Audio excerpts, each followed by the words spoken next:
everyone, welcome back. I'm Michael Sandler, your host on Inspire Nation. If you've ever wanted to discover your true self and a radical shift in perception, then do we have the Book of Freedom show for you.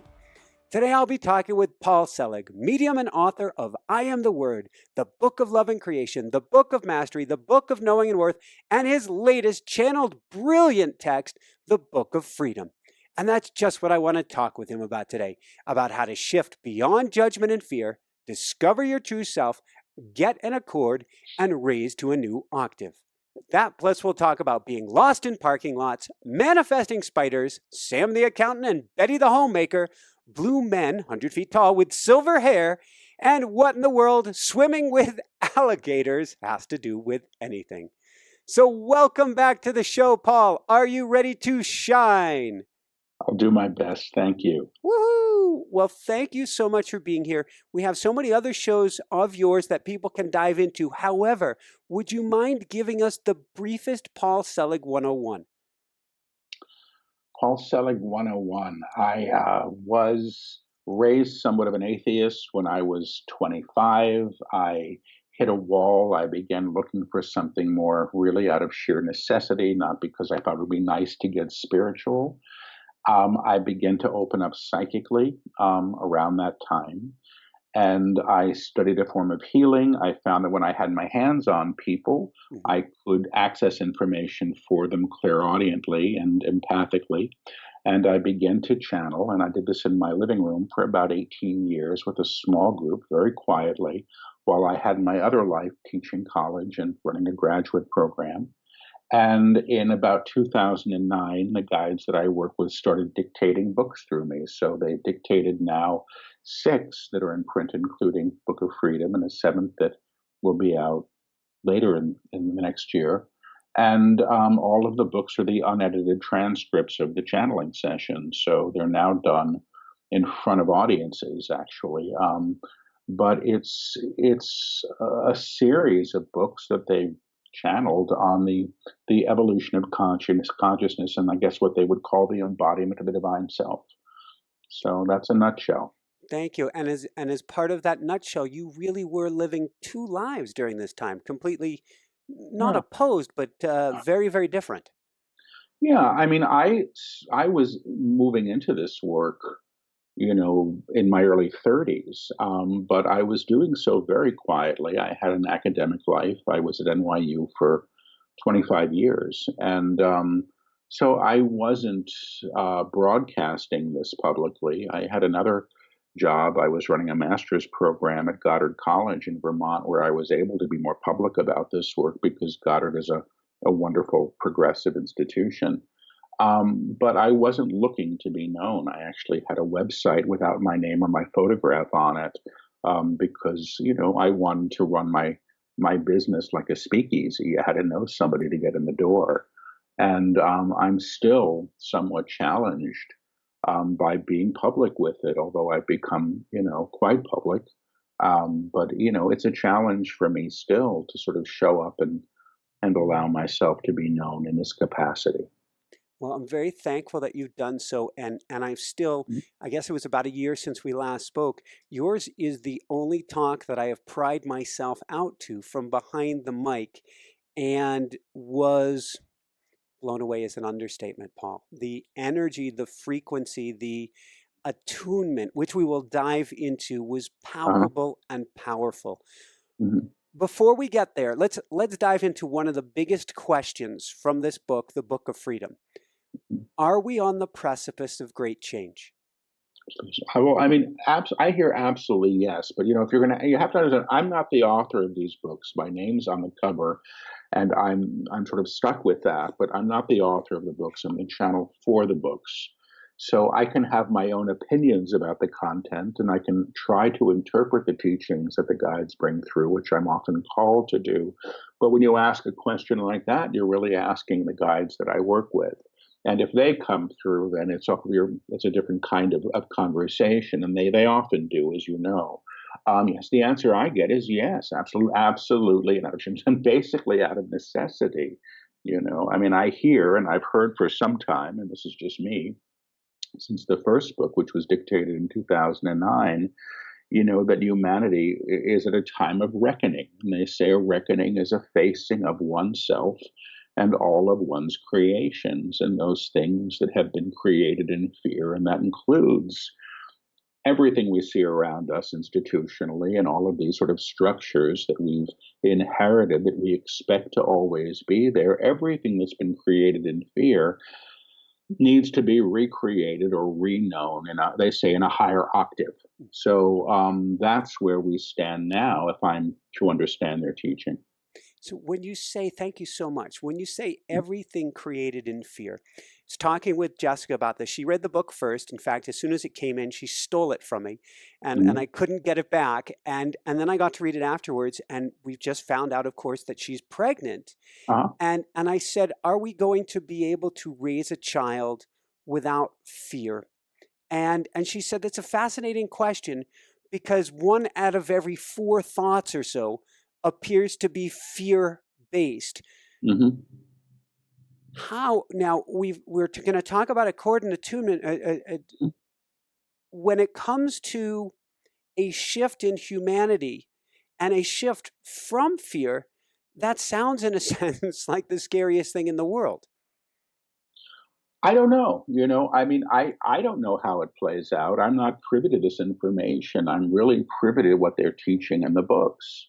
And what they're teaching in the Book of Freedom is that we're actually moving to a place where we can become liberated from the constructs of limitation that we've all bought into and have been told must always be there.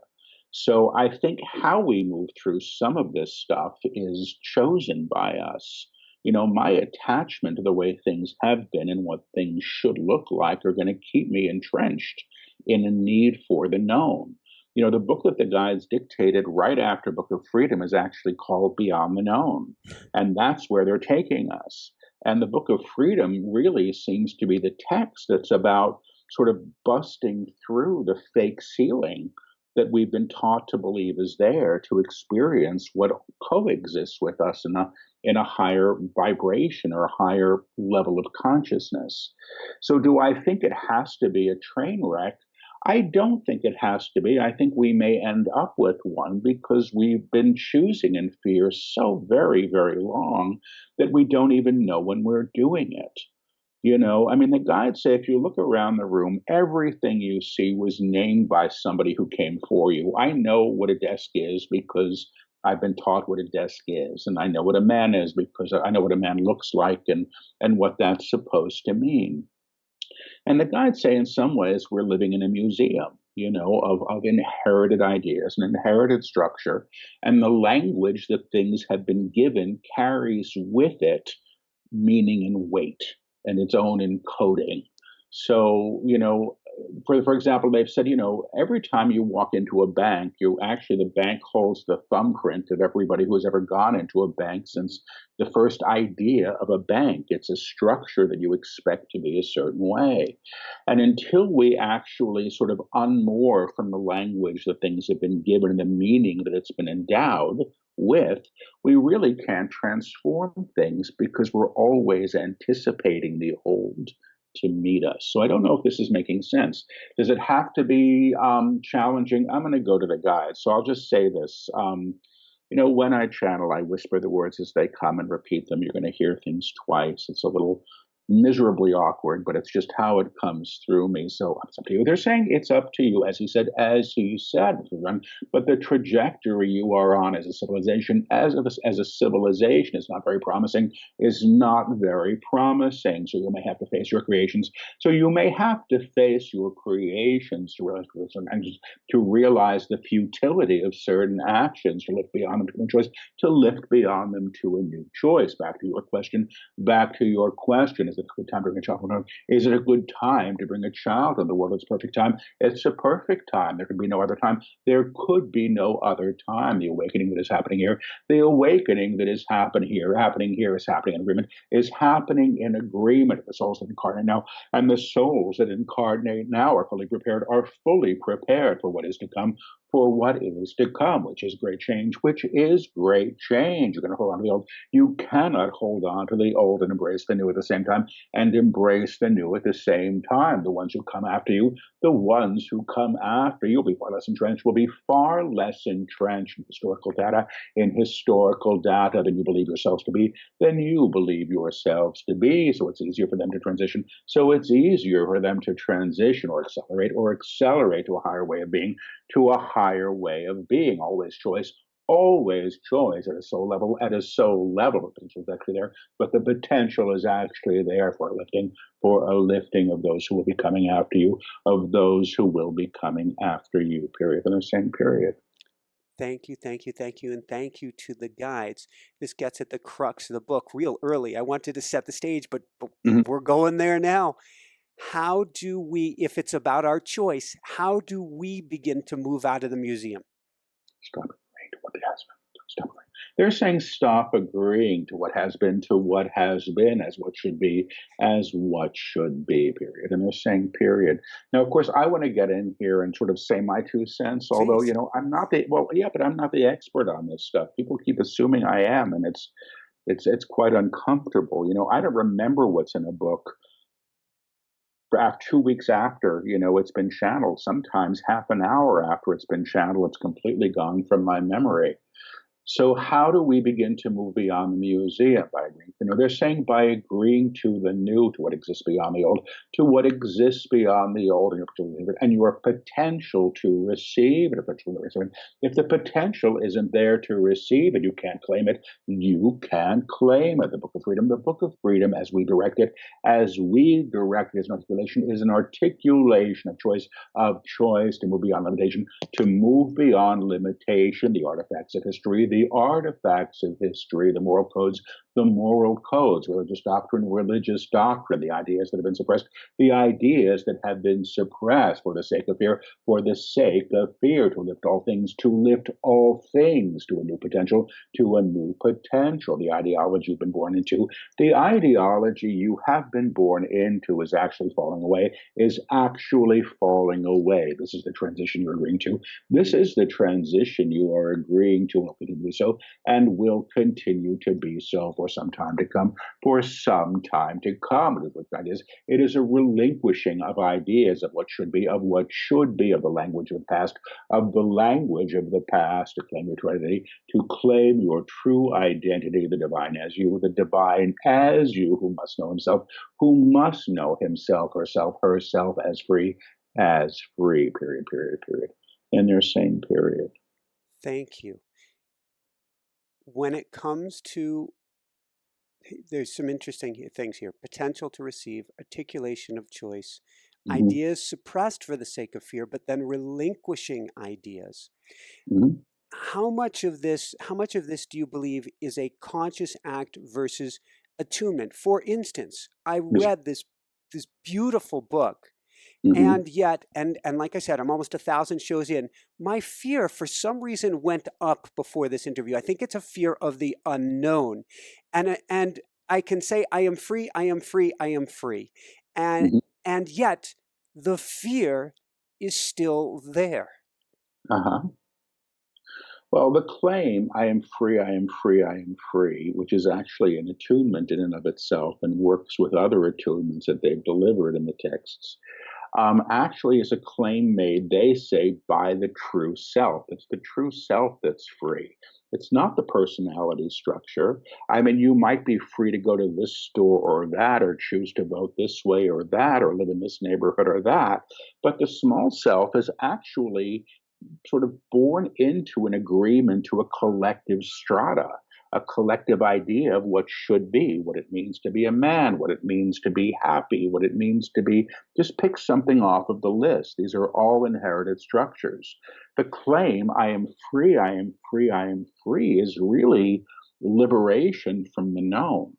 Now, the small self is the aspect of the self who's frightened. And that's the difference here. And I would expect to say, and I'm going to let them come in and correct me because they do sometimes, the small self has a great investment in the known. The small self knows itself through history. I know who I am based on what my parents said, what my teachers said, what the world would say about me.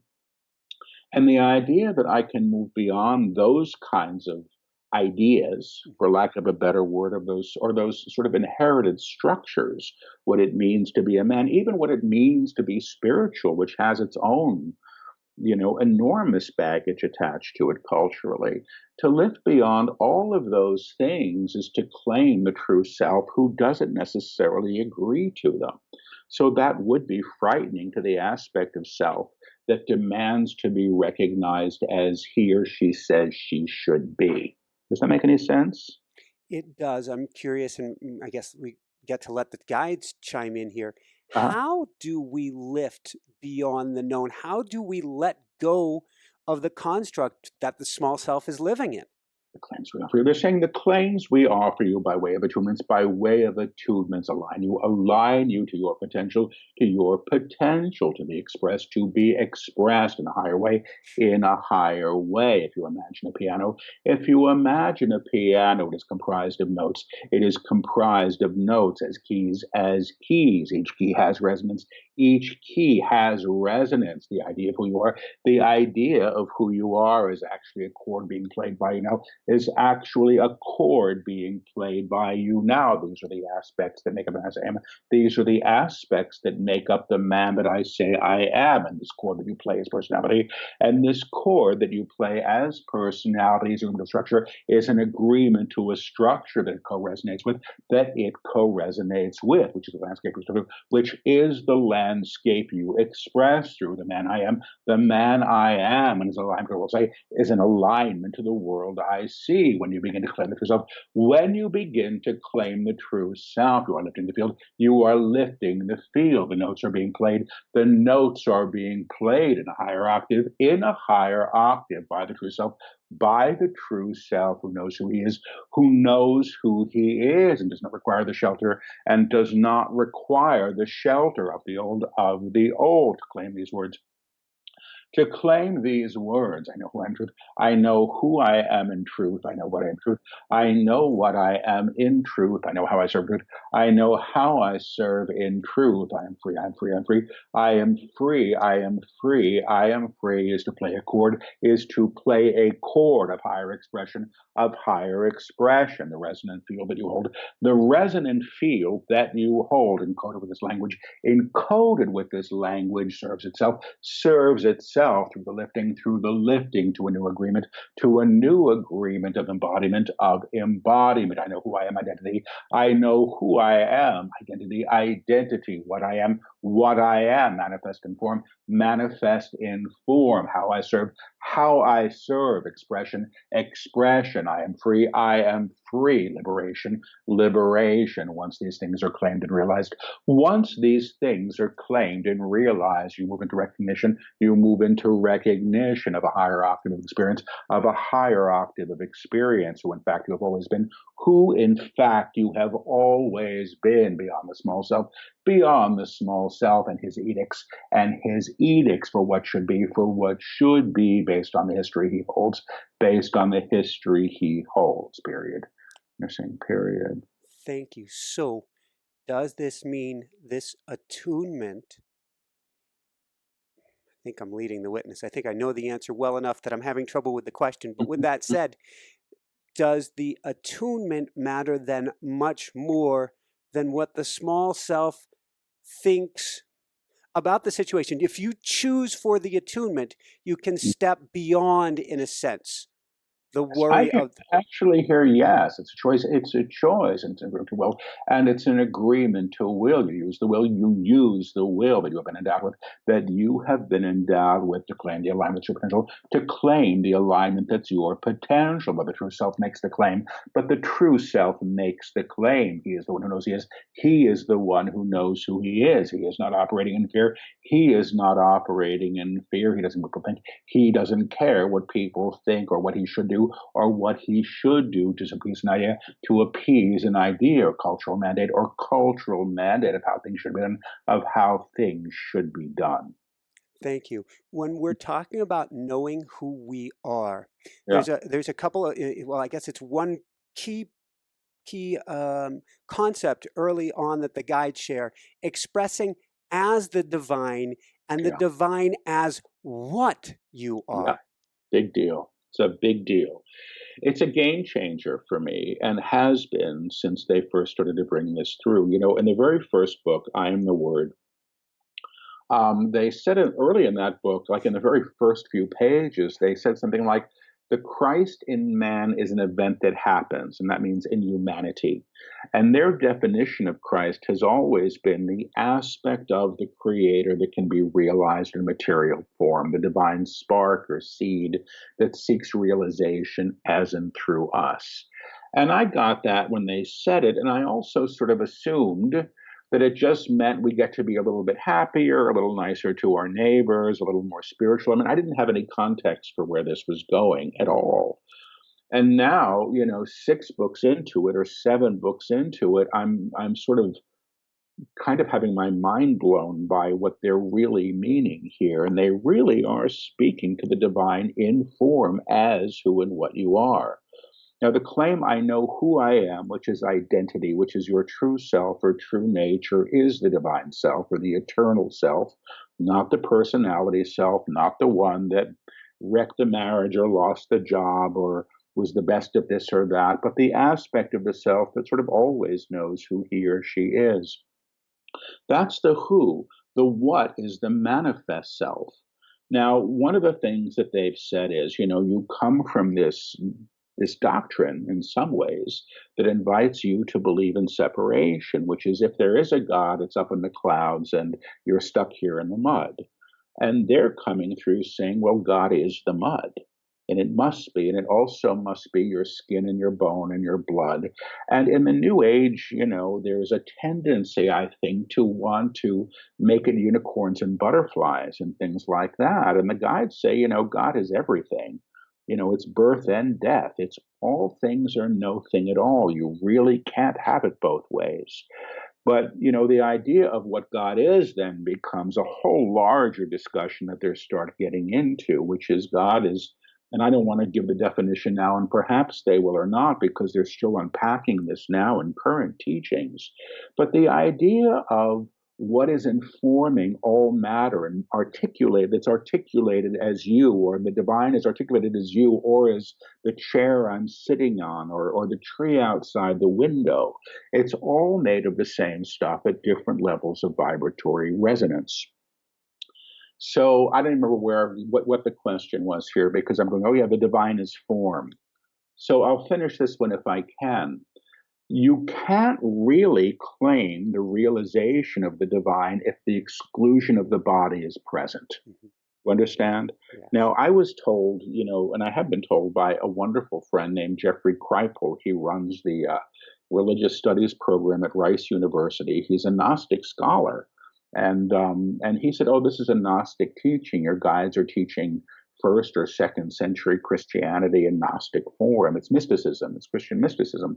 Although the guides don't say that this is a Christian teaching, although they appropriate that language or they use that language with the meaning that they say is the true meaning. And, they're firm believers in the principle, the Christ principle, which again, they say the aspect of the Creator in form. Victoria Nelson, who was on the phone as the first several books were being delivered, because those first ones were delivered and recorded in conversation, has said it's a hermetic teaching because the guides aren't excluding the body. And I don't know the difference between the two, so I can't really speak to it. But the idea that form is articulated as the divine and is in resonance as the divine has an impact. And this is where they're going in this teaching. They're really going towards the reclamation of the manifest world in a higher octave. So the divine as you, in its resonance, claims in its field the ability by nature of its presence to lift what it encounters to a higher vibrational accord. And it's actually in the Book of Freedom, and it's fascinating. It's the teaching of the echo. Mm-hmm. And I'll explain this anecdotally because it might be easier. That section was delivered at the Esalen Institute during workshops. And the guide said to everybody, okay, now go off to lunch and claim the manifest divine in everybody you see, and the claim, I know what you are, and the divine as them will come back to you. And it was astonishing. We could all feel the waves of energy returning. And essentially, what we're doing is we're claiming the inherent divine that must be in all manifestation. And the divine then sings back. You know, they say that's the echo or the ring of the bell.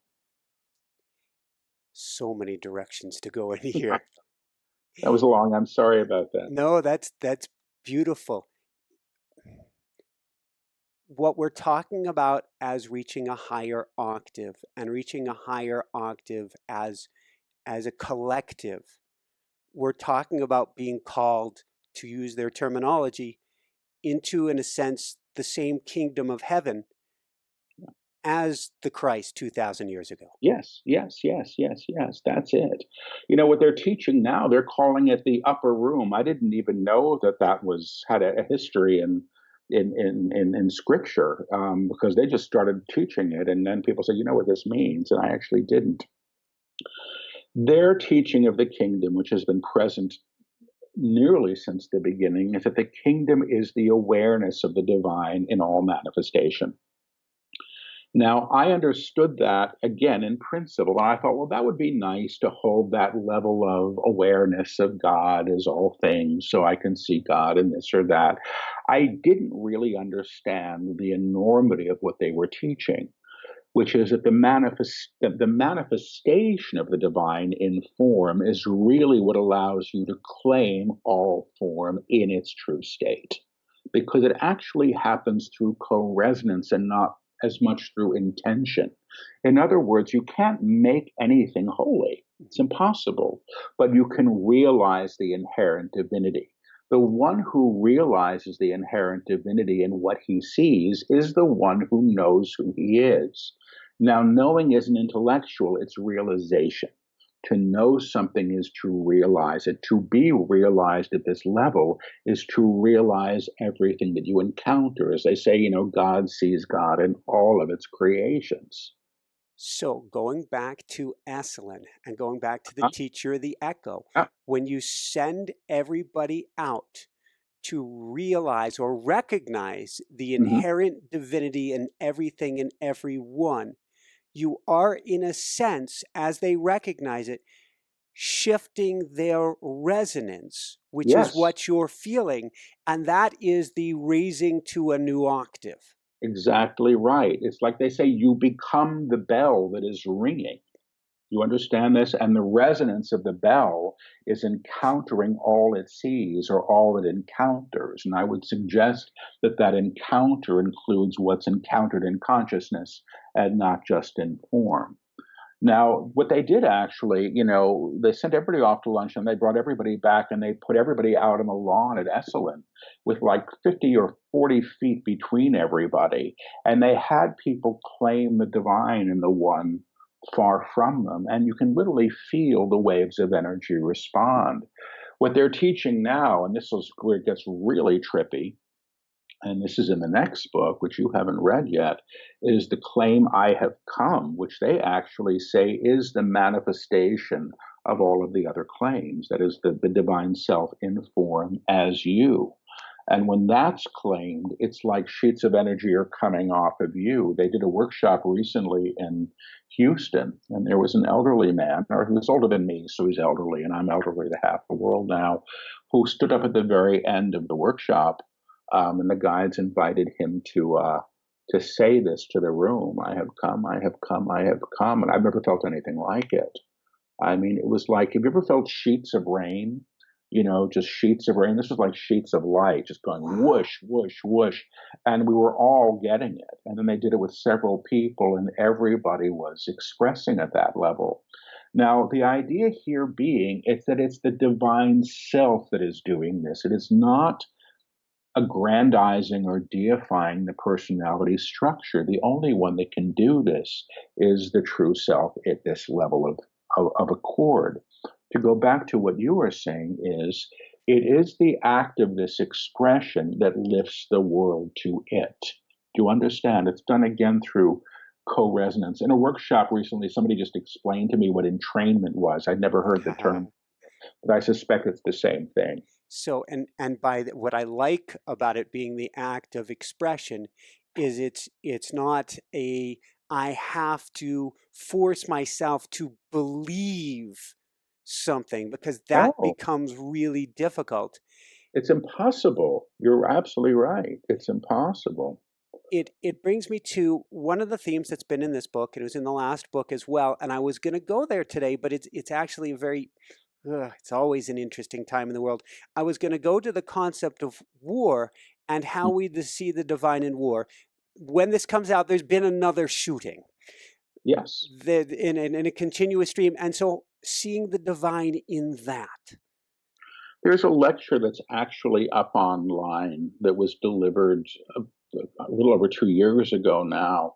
I was doing a workshop in Calgary, a weekend workshop, and I woke up Sunday morning to the news of the shooting at the Pulse nightclub in Orlando the night before, and I didn't know what to do and or say. And the guides actually lectured on it. They've never lectured on a specific current event or mentioned a specific person. I mean, they say their teachings are for all time. And it's one of the reasons I think I never hear them talk about naming the participants in something. But they said that the title of the lecture was, how to deal with an atrocity. Mm-hmm. And it was a very specific teaching on sort of not excluding anything from the divine. Now, how can I say this? I'm going to let them do this because it's too big a question for me, and I'm on like my second cup of coffee for the day, or before I usually even have a regular conversation, let alone do this. So let me see what they want to say. The question's valid. The question is valid. The idea behind it is confused. The idea behind it is confused. The idea of the atrocity itself. The idea of the atrocity itself must be released to move to a new recognition, to move to a new recognition of the presence of the divine, of the presence of the divine. You cannot make God go. You cannot make God go where you deny God, where you deny God. The purpose of an act of terror is to invite you to deny God, is to invite you to deny God, to agree to fear, to agree to fear. The action of fear. The action of fear is to claim more fear, is to claim more fear. You deny the divine. And when you deny the divine, you give fear its credence. You give fear its credence. To realize the divine. To realize the divine in this instance, would be to realize the divine, would be to realize the divine that must be present in all things, that must be present in all things. Any act of aggression, act of murder is born at the level of consciousness, is born at the level of consciousness of the one who commits the act, of the one who commits the act. The divine is present. The divine is present, but not in an articulated state. In other words, the divine self in anyone, everything, in anyone or everything exists already, but may be dormant in its realization of itself, in manifestation, So the murderer, regardless of what he has done, is still of God, but the act he has committed, is in denial of it, To realize the divine is not to separate the murderer, is not to separate the murderer from the act, but to recognize the anger and the fear and the denial of light and the denial of the light that created this. You cannot remedy darkness. You cannot remedy darkness by darkness. You know this to be true. How do you find God in a situation? How do you find God in a situation that is senseless? You also must understand. That each soul claims agreement to many things. Much of this is not comprehended by you. And would seem illogical, and to him wrong-minded, we'll have to say. But we will have to say the exclusion of God from anyone or anything compels the darkness to act.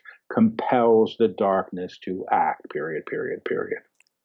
Thank So you. I would go back and look at that lecture because they really unpacked it and quite carefully, I think, that morning. I'm going to go in this direction one more time, and I'm going to go listen Uh-huh. to this myself, Yeah. which is we walked into the OBGYN's office this morning for Jessica, and there Yeah. it says, know this, know that, and then at the bottom with a gun, no weapons. Yeah. So how do we let go of the agreement of the establishment, the agreement of we think we're in a freedom, peace-loving society, yet there are all these wars going on? How do we do this? Well, I mean, we're not in that society. I think that's a bunch of crap. I really do. I don't think we've been living in that way. I mean, I think we have an idea of what freedom is that we're aligning to. I have the freedom of where I work. And I mean, there's a lot of things I can say I have freedom with, but I'm also being encouraged to be afraid. Now, how do we move beyond the current creation? Yeah. I mean, I don't know. The first thing that I'm going to say, and then they're going to come in and sort of shut me up probably, is that we have to understand, people talk about manifesting, like I'm going to manifest a new partner, a better job. It's just this thing that we think we're supposed to get. Manifestation's already happening. You're always manifesting. I'm always manifesting, and the collective is manifesting as well. So the idea of a collective reality is a collective manifestation. And the guides would say it's not that you created the war or you created the shooting, but you're in vibrational accord to it, which means you're party to it. And it cannot be changed if you're denying your accord there. Now, anything that you're in vibrational accord to, you can lift, and it can be re-known or recomprehended in a higher way. It can't do that if you're, being frightened of it, acting like a victim, or blaming other people or other things. I love to blame other people and other things, and I have a long list of people to blame for the world's problems if I want to go there. Is that going to solve this agreement of vibrational accord? Let me get it from them, not in the least. They're saying not in the least, he almost said. They're saying he almost said it correctly, the idea of vibrational accord. The idea of vibrational accord simply means alignment, alignment to what you see, to what you see. How you hold anything in consciousness informs what you hold, informs what you hold, and how you see it, and how you see it. What you damn damns you back. What you damn damns you back. What you bless blesses you back. What you bless blesses you back. What you put outside the darkness, what you put outside of the darkness, you lift to the light. You lift to the light. What you put in darkness, what you put in darkness calls you right to it. Calls you right to it. You have simple choices to make. You have simple choices to make. To lift what you see. To lift what you see is not an act of aggression. Is not an act of aggression. It's an act of the one. It's an act of the one who knows who he is, who knows who he is, and can claim the divine, and can claim the divine to full effect through what he or she encounters, through what he or she encounters. Period. The same period. Thank you. Along those lines, this fits perfectly. I love what they wrote here. Your idealization of outcome. It says your idealization of outcome. I could lose my job, my house, my marriage. In all ways, it presupposes that there is an outcome that will be harmful to you. Yes. But if every encounter is your teacher, then every situation is as well. Yes, that's exactly what they say. It's all but an opportunity to learn. This is school. We come to school here. I mean, if I could have chosen my lessons differently, I think I would have. If I could have chosen my lessons differently, would I be sitting here with you now? I actually doubt it. So they've stressed this from the beginning. Now, I mean, one of the things I'll often say is, who chooses? What aspect of the self is choosing? Is it the small self who wants to get what he wants and wants to sort of blame or damn or do, whatever it is? Or is it the true self who knows? I have great grief over many of the events that I see in the world. The true self that I can move into accord with actually might be able to make an impact on what I see. But what I'm damning probably is going to stay that way because when I damn anything, I move down to that level of vibration. Do you understand this? Yeah. You can't lift something up that you're damning and you're blaming. It doesn't really seem to work that way. And that's a huge shift for us to comprehend, because the minute we go to judgment, we're going to damning, and then we Mhm. can't raise anything up. Yeah, I mean, I don't have to agree with what someone does. Mhm. You know, there are things that I think are terrible. You know, and there's no way to pretend that they're not. But if I want to go into alignment with that, what I'm actually doing is affirming the terribleness. Mhm. I mean, this goes into what they're teaching now, which is really, again, beyond the book. So, for example, and I said this in a live stream, I think last week to somebody, you can't lift the ungrateful child to what they call the upper room. Because as long as you're claiming the child as ungrateful, you're affirming the very thing that could be transformed. So if I can't lift the horrible man, or I can't lift the atrocious act, I don't think I can do those things unless I release the languaging around them so that things can be reknown. They once said, do I get into this if you want? They're saying if you want. I mean, they once, it was interesting. There's a channeling that they did a while ago where they were sort of saying, I don't think this is in the book because some of the channelings that were done in the live streams are in the book, and all of the book that you just read were done publicly in lectures. But the guides were saying, like, all is everything is holy. Mhm. And I thought, well, yeah, what about a nuclear warhead? That was my thought, but I didn't say anything. And later in the Q&A, somebody said, well, what about a nuclear warhead? And I was sort of thrilled that and the guides say, if you look at the components of the nuclear warhead, Mhm. they're all just things. It's the intent behind the warhead. It's the intent behind it that's the issue. It's not the substance of it. So it is the intent. And I understood it in a rather different way that way because everything the guides say that has been known in form can be reknown in another form or comprehended in a new way.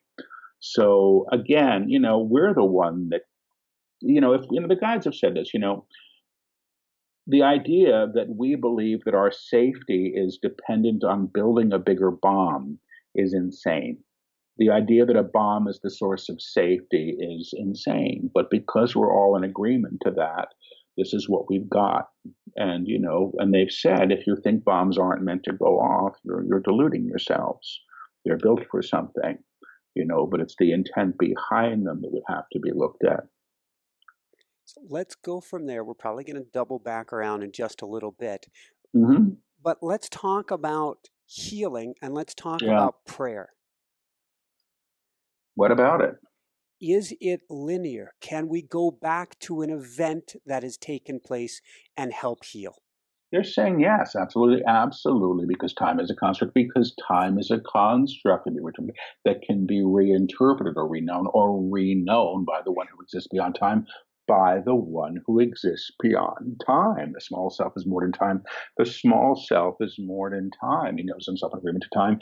He knows himself in agreement to time. The true self as you, the true self as you actually exist in infinity, actually exists in infinity, but may be articulated in time, but may be articulated in time through the experience you have here, through the experience you have here, to realize as the presence divine, to realize the presence of the divine in time is to know God, is to know God, and to lift the thing you see, and to lift the thing you see to a higher octave, to a higher octave. This is not prescriptive.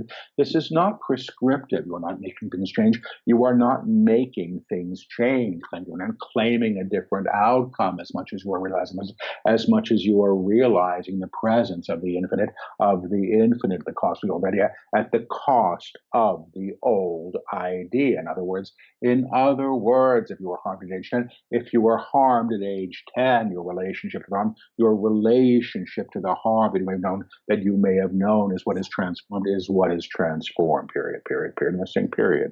Thank you. Can we use prayer to help the entire collective, to help us raise to that new octave? Or is the prayer really helping ourselves to know what is true, and that is helping the collective? Well, I hear both are true. Both are true. Prayer. To claim prayer is the action of the divine, is to claim the action of the divine. It is an act. It is an act of agreement what already is to what already is, an expression in expression at the higher octave, at the higher octave. It is not making something other than it wants to be. It is not making something other than it wants to be. You may choose something. You may choose something to learn through.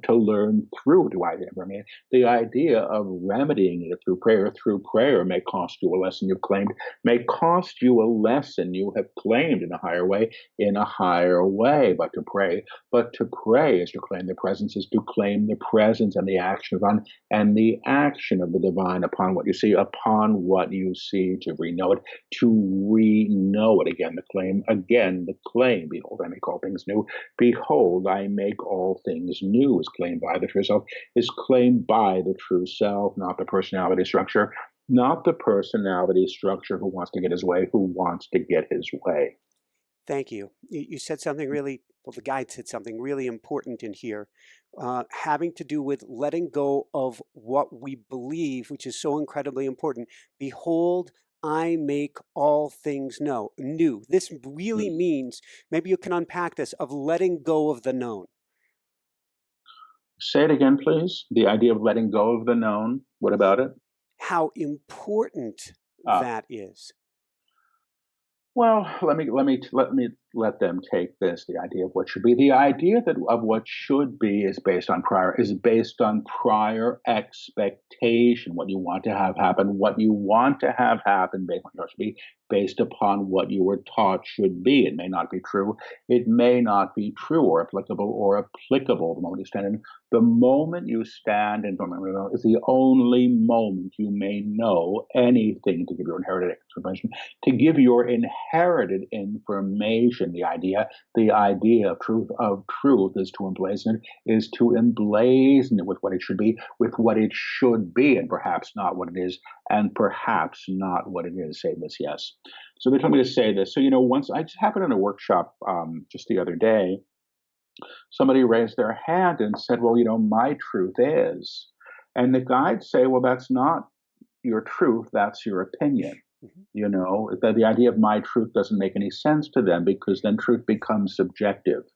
And the guides say, what is true is always true. It's true forever. It's always true that you and I are having this conversation at this moment, in this idea of time, in this particular universe that we're knowing ourselves through. So this is always happening now. It's not always happening. We're not always here. Do you understand the difference?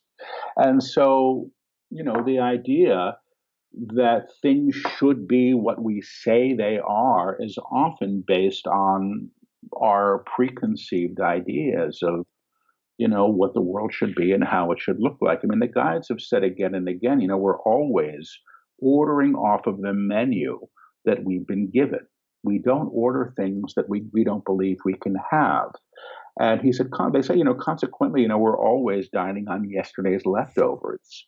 What has been, not what can be claimed and can be called into being. So let's go from ordering off of the menu to what do they mean by revelation?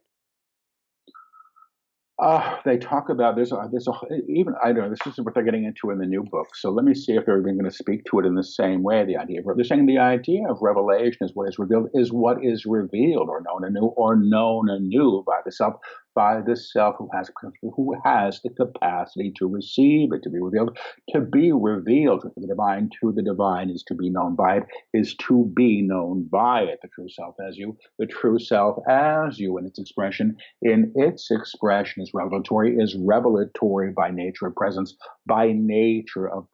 Again, the divine claims the divine. Again, the divine claims the divine, and what it encounters. The small self and her revelations, and her revelations are rather small, what can be known, within the framework of expected potential, The true self is not limited. The true self is not limited by expected potential or outcome to be revealed. To be revealed is to be known, an active revelation. An active revelation is in fact an active knowing, is in fact an active knowing. To be known is to be realized, ultimately is to know who you are, period, in the same period. Thank you. On that note, it's kind of doubling back full circle to an idea that you first birthed with us, that the guides have been working with you on. What do we need to know about the upper room right now? Well, I'm going to give you this example. And it's actually in the introduction, I think, to this book, the one you just read. The guide said, to me a while back, when somebody, sat with me with some questions, and they said, Paul, your job is to hold the door open for other people. And I was sort of, well, that's my job. That doesn't sound very glamorous or, very happy. And the person who I was with said, well, that doesn't sound right to me either.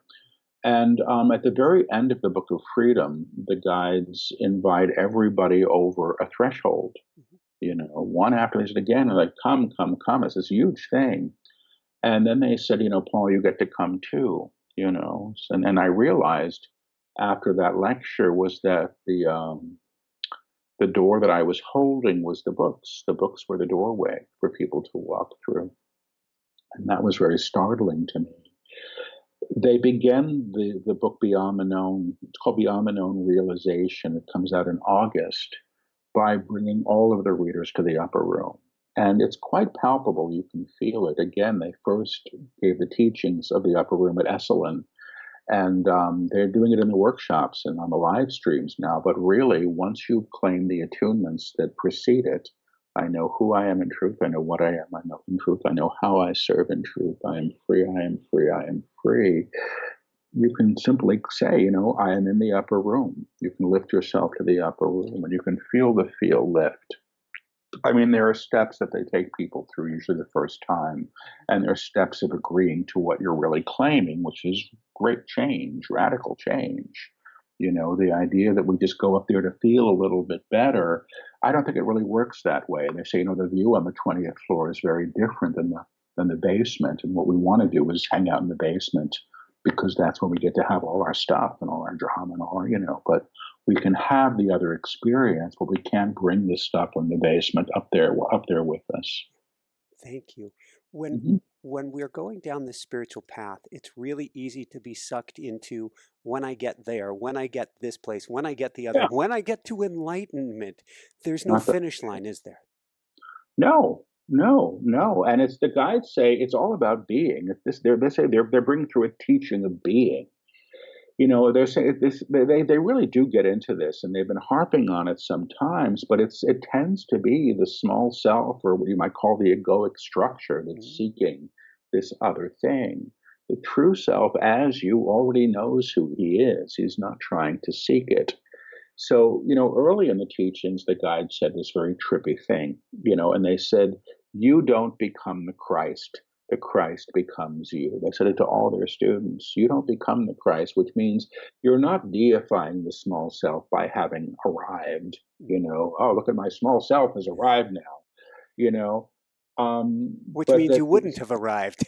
Exactly right, exactly right. I mean, one of the first things that I heard, and I always say this story, and I'm 99% sure that I heard it in channel, because when I was first opening up and I wrote it on a piece of paper and I was having a very hard time. This was in my early 30s. And they said, freedom will come when the throne relinquishes its king.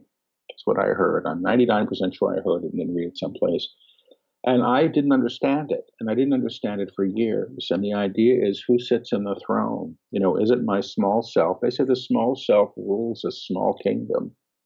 And the true self sits in the throne and realizes the divine in what he sees, because he knows who he is. She knows who she is. She isn't operating in the belief in separation that the small self has its basis in.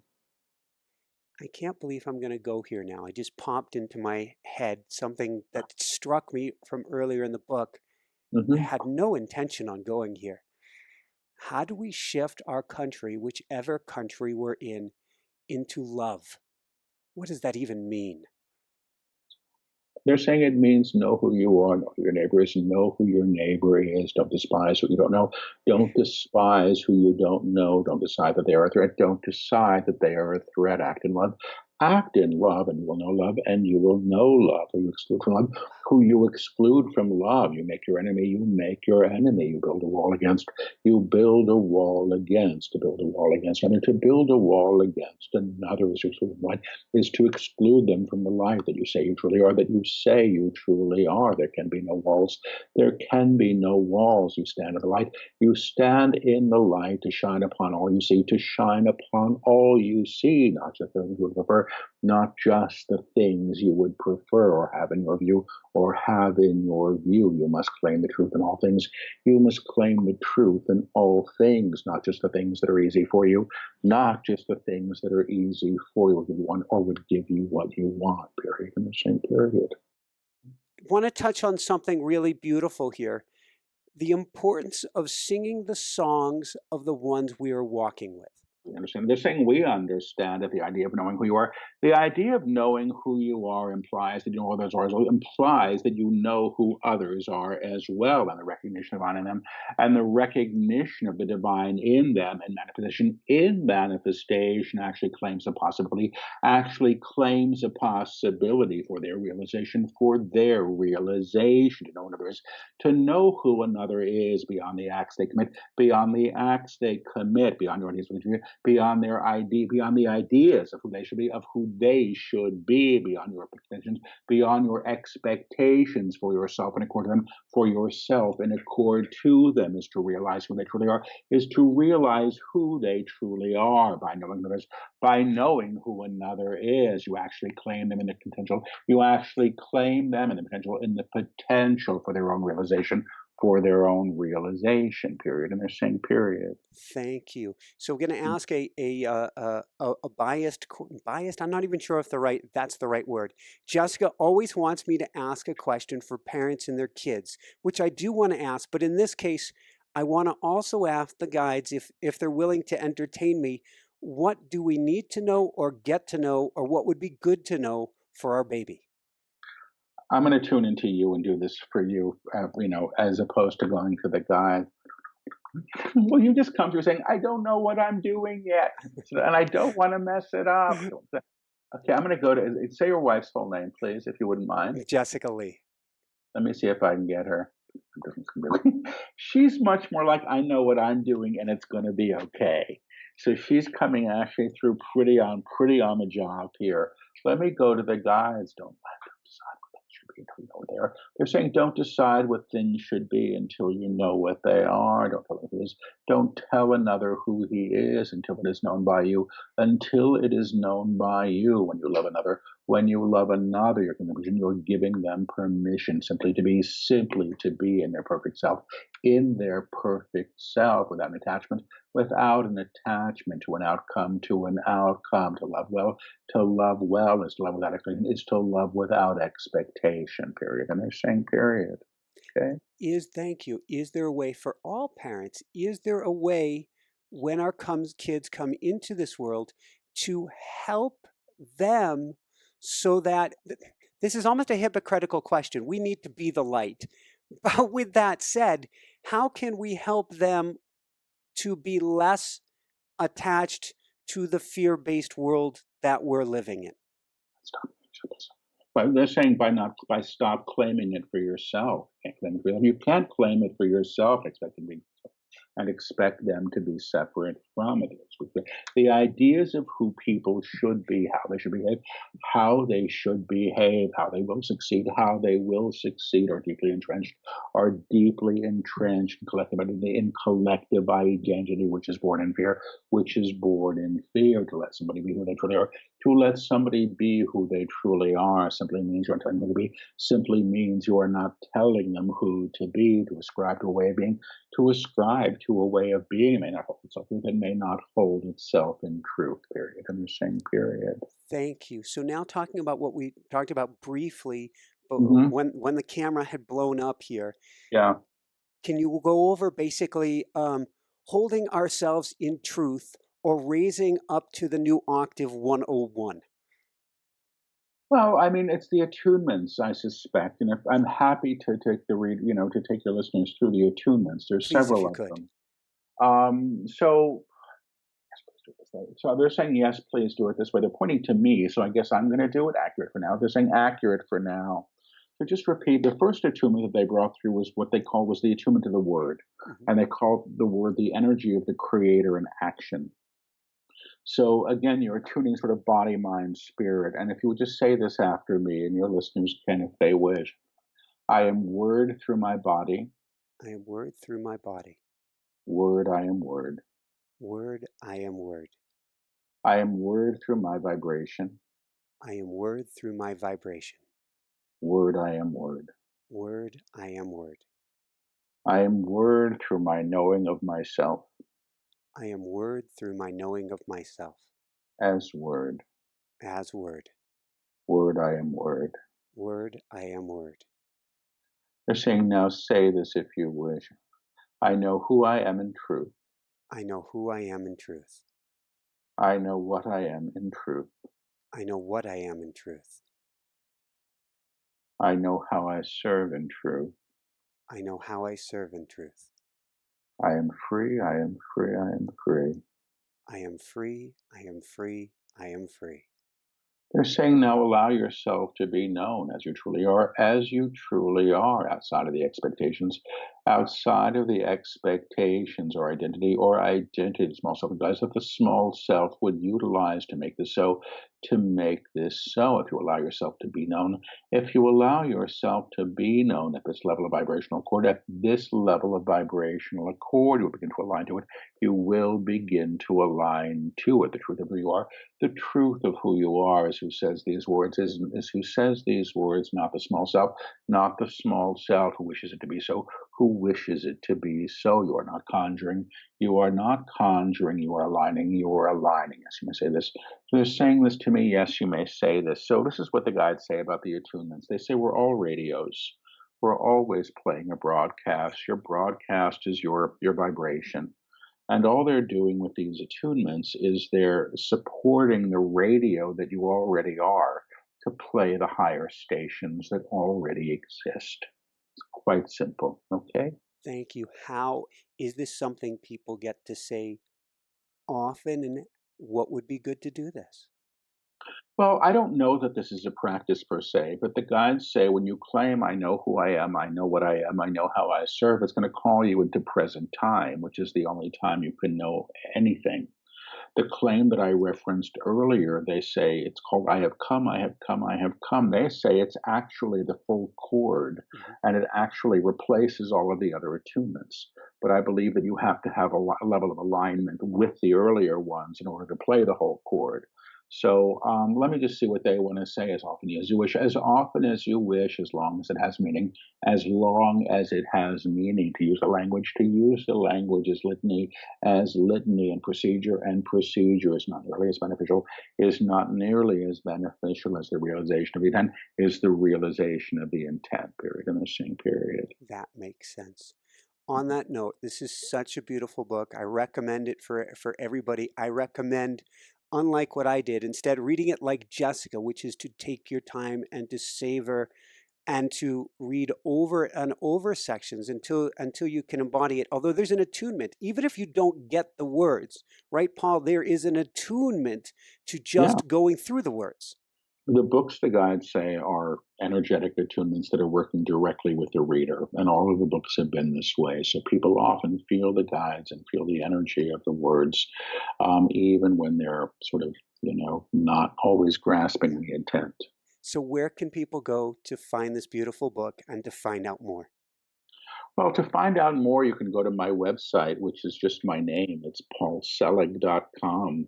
The Book of Freedom is available at all the booksellers. You can get it at Amazon or Barnes and Noble or IndieBound. You can get it online or in a bookstore. So it's there, and it's out on November 6th. And if you sign up, correct me if I'm wrong, if you sign up on your website, you can be let know on upcoming free webinars as well. Yeah, yeah, I do webinars pretty much every Wednesday night. The guides are teaching, and they're lecturing and they're taking questions on the teaching or from people on their lives, and that's ongoing. And all of that's on the website. And I'm doing workshops pretty much all over the world. So if you want to know where I'm going to be, I may well be in your backyard. I do these things about 3 times a month now on the road. So you can find out by signing up for the newsletter, and we'll keep you posted. Fantastic. And that, if you didn't catch paulselig.com, come on over to inspirenationshow.com. We'll get you over to paulselig.com. Just 2 last questions. First off, I usually ask what brings you the greatest happiness, or what I call the woohoo factor, but instead tell us about your puppy. My puppy's name is Lily. She's very, very sweet. She was about this big when I got her. She was about the size of a large Thanksgiving turkey right now. So I don't think she's going to be traveling with me that much. But she's a very sweet little being. And she's going to the dog park later this afternoon, and I can already feel her enthusiasm for them. Hopefully one of these days she'll make a trip and sit in a workshop. The last one she did, she was tiny and it was very cute. And now if she sort of romps through the aisle, she's going to cause a minor earthquake, I think. My guess is that she will help others on some level as well.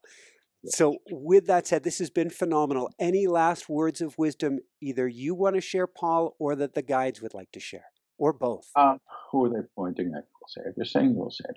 I'm going to go to the guides and see if they want to say anything. The only thing we would have to say, the only thing that we would have to say is that what you are is always in accord, to the landscape you express through, to the landscape that you express through as you lift and feel. As you lift and feel, you lift your landscape with you. You lift your landscape with you. This is great opportunity. This is great opportunity. If you will take it, claim the kingdom, claim the kingdom, the realization of the divine in what you see, and you will know it soon. They're saying, and you will know it soon. So we'll leave it at that. Okay. Woohoo! Thank you so much, Paul. This has been phenomenal. I've got tears, so it struck a chord or many. Thank you for having me. Thank you so much. Got to crank it back up for the finish. So for everyone out there, this is Michael Sandler saying, be well, have fun, get the Book of Freedom, and begin claiming what you truly are today, and shine bright. Woohoo! Okay. Thank you, thank you. Be well and enjoy the puppy time. I will. Bye-bye, Michael. Thanks so much for watching. If you enjoyed it, be sure to like below. Also, leave your comments. Have some real fun with it. Subscribe to our channel where you're going to get more great videos, more interviews coming up. And check out our website, inspirenationshow.com. That's where you'll find tips, blogs, information, videos you won't find anywhere else, and useful and helpful resources to really help you kickstart your life and to shine bright. Thanks so much again. Thank you for your support. Like, comment, subscribe. See the website. Thanks so much and have fun. Of course, shine bright. Woohoo!